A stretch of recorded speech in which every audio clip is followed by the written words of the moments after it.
Haunting laughter at midnight. It started as a joke between my friends and me. Bet you can't last a night alone next to the empty house. The dare felt harmless enough, especially since the neighbors moved out months ago. No one had gone in or out since, not even for maintenance. But the first night I stayed up to keep watch, something felt off. At 3 a.m. sharp, as if someone flipped a switch, lights flickered on in the windows across the fence, shadows darted behind the glass, and laughter, giddy, overlapping, almost familiar, spilled out into the darkness. I tried to rationalize it. Maybe squatters, or a prank from kids in the neighborhood. But the laughter was always just out of sync, like a recording played at the wrong speed.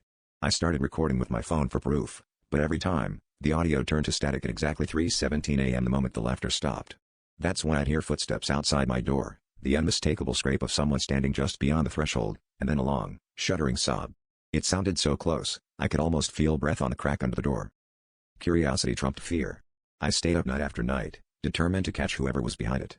I set up cameras, motion sensors, even left a note on the neighbor's porch. The next morning, the note was back under my doormat, but in handwriting that looked eerily like my own. Each night, the crying grew louder, more desperate, until I started recognizing my own name whispered through the sobs. I stopped sleeping, living in a haze of dread and exhaustion.